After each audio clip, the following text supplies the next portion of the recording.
रोशनी एक गरीब परिवार से थी जिसके पिता मेहनत मजदूरी करके घर चलाते थे। उसके परिवार में उसकी माँ और उसके बाबा थे।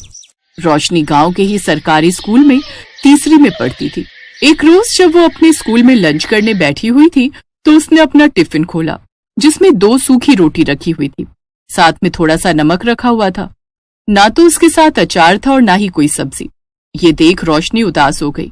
क्या यार, आज फिर सूखी रोटी। ये नमक के साथ रोटी खाकर तो मैं तंग आ चुकी हूँ। तभी रोशनी की सहेली काजल उसके पास आई। ए रोशनी, ये ले कुरकुरे खाएगी? कुरकुरे? ये कैसे होते हैं? अरे खाकर देख, ऐसी मस्त चीज नहीं खाई होगी तूने। कमाल के होते हैं, ले खाकर देख।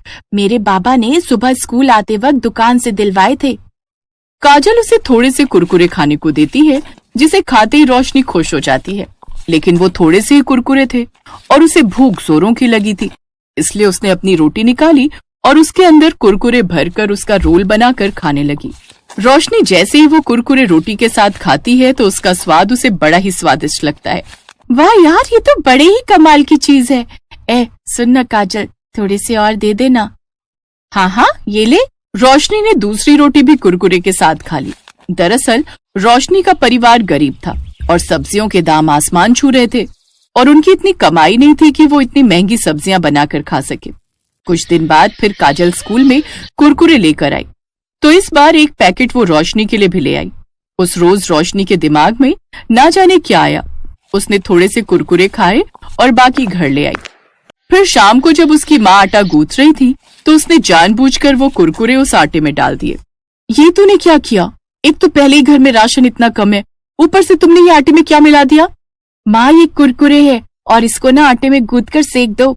दिमाग खराब है इस लड़की का। लेकिन अब इसके अलावा और चारा भी क्या है? नहीं तो ये आटा फेंकना पड़ जाएगा। रोशनी की माँ हेमलता आटे में कुरकुरे चूर कर गूंथ देती है, जिसके बाद तवे पर कुरकुरे से भरी हुई रोटियां बनकर तैयार हो जाती हैं। रोशनी को वो कुरकुरी रोटियां बड़ी पसंद आती हैं, साथ ही उसके घर वालों को भी। ऐसे ही समय बीतता है और अब रोशनी 20 साल की हो जाती है। उसके घर वाले उसके लिए रिश्ता देखना शुरू कर देते हैं। फिर एक रोज पड़ोस के गांव के प्राग नाम के लड़के से उसकी शादी हो जाती है। प्राग एक फैक्ट्री में गार्ड की नौकरी करता था। शादी के अगले दिन, बहू, तू अपने कमरे में क्या कर रही है? चल आकर अपनी पहली रसोई की रस्म पूरी कर और जो भी तुझे बनाना आता है बना लेना। जी माँ जी, मैं बस 2 मिनट में आई। रोशनी ने झट से अपना बैग खोला और उसमें से कुरकुरे का पैकेट निकाला, जिसे देख उसका पति प्राग उससे बोला, रोशनी, तुम अपनी पहली रसोई में हमें कुरकुरे खिलाओगी क्या?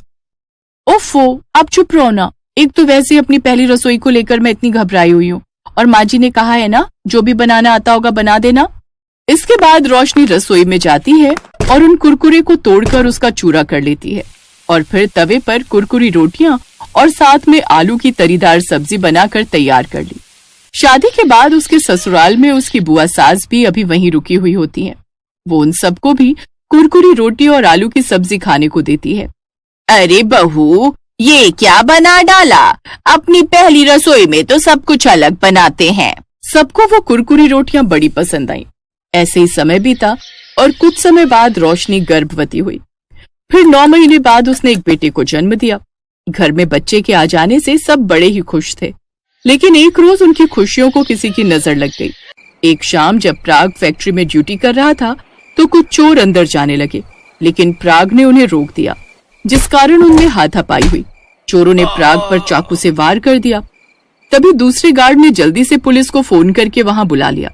पुलिस ने चोरों को पकड़ लिया और प्राग को जल्दी से अस्पताल ले गई, जहां प्राग की जान तो बच गई, लेकिन उसे काफी चोटें आई थी, जिस कारण डॉक्टर ने उसे कुछ महीने के बेड रेस्ट के लिए बोल दिया। अब हम क्या करेंगे? अब घर का गुजारा कैसे चलेगा? माँ जी, अगर आपको बुरा न लगे तो मैं बाजार में कुरकुरी रोटी का ठेला लगाना चाहती हूँ। मुझे यकीन है मेरे हाथ की बनी कुरकुरी रोटियां सबको बड़ी पसंद आएंगी। लेकिन रोशनी, इन सब के लिए हमारे पास पैसे कहाँ से आएंगे? तुम तो जानती हो मेरी इतनी कमाई नहीं थी कि कुछ बचत कर पाता। तभी उसकी फैक्ट्री का मैनेजर वहां आता है।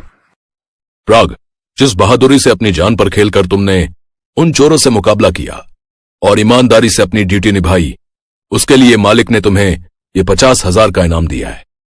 ये सुनकर वो सभी बड़े खुश हुए। अगले दिन से कुछ पैसों से रोशनी जरूरत का सामान ले आई। अब वो उस ठेले पर कुरकुरी रोटियां बनाकर आलू की सब्जी और धनिया पुदीने की चटनी के साथ बेचने लगी। उसके ठेले पर ग्राहकों की भीड़ लगने लगी। अब तो उसके गांव के साथ साथ दूसरे गांव के लोग भी वहां आने लगे। बहुत तारीफ सुनी है तुम्हारे इस कुरकुरी रोटी की। बहुत तारीफ सुनी है तुम्हारी इस कुरकुरी रोटी की। हमें भी तो चखाओ भाई। वैसे कितने की है ये प्लेट? भाई साहब, सिर्फ 20 रुपए प्लेट। अरे वाह, इतना कम दाम। मेरे लिए लगा दो एक प्लेट। ग्राहक ने जैसे ही उसके हाथ की कुरकुरी रोटी खाई, उसका स्वाद वो भुला ना सका। अब तो जो भी एक बार उसके ठेले पर आता, वो हर बार आता। अब रोशनी की अच्छी खासी कमाई होने लगी। 4 महीने बाद प्राग भी पूरी तरह ठीक हो गया और अब उसने भी गार्ड की नौकरी छोड़ दी और रोशनी के साथ उसके ठेले पर उसका हाथ बटाने लगा और अब वो खूब पैसे कमाने लगा।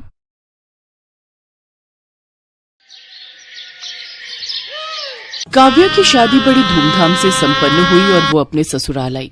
ससुराल में उसे बहुत प्यार मिला, लेकिन शादी से पहले से ही वो एक बात से हमेशा टेंशन में रहती थी। उसने सुना था कि जेठानियां बहुत तेज होती हैं और देवरानी की बिल्कुल मदद नहीं करती। सासू माँ ने काव्या को रोटियां बनाने को कहा तो काव्या परेशान हो गई। काव्या की जेठानी सविता, जो घर की बड़ी बहू थी, हर काम में निपुण थी, खासकर रोटियां बनाने में। मैं क्या करूं? अब तो सासू माँ ने मुझे भी रोटियां बनाने के लिए बोल दिया है, पर मैं यहाँ पर किसी से ये भी नहीं कह सकती कि मुझे मुलायम रोटियां बनानी नहीं आती। घर पर तो मैं जब भी रोटियां बनाती थी तो मेरी रोटी सूख जाती थी। यहाँ भी मैंने कोशिश की है, पर मुझे नहीं लगता कि मैं मुलायम रोटियां बना पाऊंगी। घर पर तो मम्मी संभाल लेती थी, मैं तो सिर्फ सब्जी बनाती थी। रोटी का काम मम्मी के जिम्मे था, पर यहाँ पर तो सासू माँ ने मुझे ही रोटियां बनाने के लिए बोल दिया है। अब रात की रोटियां मैं कैसे बनाऊं, मुझे कुछ समझ नहीं आ रहा। क्या करूंगी? सविता दीदी से पूछना भी ठीक नहीं लगेगा, कहीं वो मेरा मजाक ही ना उड़ा दे कि मुझे मुलायम रोटी बनानी नहीं आती। एक बार कोशिश करती हूँ, शायद बन जाए। काव्या ने किसी तरह रोटियां बनाई, लेकिन वो रोटियां सूख गईं। हे भगवान, अब मैं क्या करूं? मेरी रोटियां तो बिल्कुल सूखी हुई लकड़ी जैसी बनी है। ये रोटियां अगर माँ, बाबूजी, जेठ जी और आशीष ने खाई तो सब मुझ पर हंसने वाले। एक काम करती हूँ, फोन में कोई वीडियो देखती हूँ, शायद समझ में आ जाए। काव्या इंटरनेट पर वीडियो देखती है जिसमें बताया गया था कि आटे में थोड़ा सा मैदा मिलाने से रोटियां मुलायम बनती हैं। क्यों ना मैं भी ये तरीका आजमाऊं? काव्या को मुलायम रोटियां बनाने का तरीका मिल गया था और आटे में मैदा मिलाने लगी। ये तो बहुत थोड़ा रहेगा, मुझे तो ज्यादा रोटियां बनानी है। एक काम करती हूँ, आधा आटा और आधा मैदा ले लेती हूँ तो और मुलायम रोटियां बनेंगी। काव्या चोरी छुपे आटे में मैदा मिलाकर रोटियां बनाती है। रोटियां मुलायम बन जाती हैं और परिवार के सदस्य उसकी तारीफ करने लगते हैं। काव्या बहू, रोटियां तो बहुत मुलायम हैं। हाँ बहू, रोटियां वाकई में बहुत मुलायम बनी है। काव्या, तुम्हारी रोटियां मुलायम तो बनी है, पर साथ में इतनी सफेद बनी है मानो हम नान खा रहे हों। काव्या घबरा जाती है। वो ये तो बस। काव्या, आशीष को तो आदत है मजाक करने की, पर रोटियां बहुत बढ़िया बनी है। ऐसे ही रोटियां बनाया करो। मजाक कर रहा था, रोटियां बहुत टेस्टी बनी है काव्या। आशीष की बात सुनकर काव्या मुस्कुरा देती है। उस दिन बात खत्म हो गई, पर एक दिन सविता मछली बनाने के लिए ड्रम में मैदा ढूंढ रही थी। तभी उसने देखा मैदे का ड्रम खाली है। मैंने तो कुछ दिन पहले ही मैदा मंगवाया था, पर मैदे का ड्रम खाली क्यों है? मैंने तो मैदे का कुछ भी नहीं बनाया, हो सकता है खत्म हो गया हो। एक काम करती हूँ, मैदे के साथ आटा भी देख लेती हूँ, दोनों चीज एक साथ राशन से मंगवा लूंगी। ये आटा कुछ अलग क्यों लग रहा है? ऐसा लग रहा है आटे में मैदा मिला हुआ है। कहीं काव्या आटे में मैदा तो नहीं मिलाती? तभी उस दिन देवर जी बोल रहे थे कि रोटियां सफेद हैं। हो ना हो जरूर ऐसा ही है। मुझे काव्या से पूछना होगा। मैदे की रोटियां तो हम सबके लिए बहुत नुकसानदायक है। तभी काव्या आ जाती है। सविता उससे इस बारे में पूछती है। काव्या, सच बताओ, क्या तुमने आटे में कुछ मिलाया है? दीदी, मैंने उसमें थोड़ा सा मैदा मिलाया था ताकि रोटियां मुलायम बन सकें। पर क्यों काव्या, तुमने मैदे की रोटियां क्यों बनाई? ज्यादा मैदा खाने से स्वास्थ्य पर भी बुरा असर पड़ सकता है। मुझे माफ कर दीजिए दीदी, मुझे नहीं पता था कि इससे स्वास्थ्य पर असर पड़ेगा। वो दीदी, जब भी मैं रोटियां बनाती हूँ रोटियां सूख जाती हैं। मैंने इंटरनेट पर देखा था कि मैदे की रोटियां मुलायम बनती हैं। अरे ऐसा कुछ नहीं है, गेहूं के आटे की बनी रोटियां भी मुलायम होती हैं, बस सही तरीके से आटा गूंथना आना चाहिए। अगर तुम्हें गेहूं के आटे की मुलायम रोटी बनानी नहीं आती थी तो मेरे से पूछ लेती, मैं तुम्हें सिखा देती।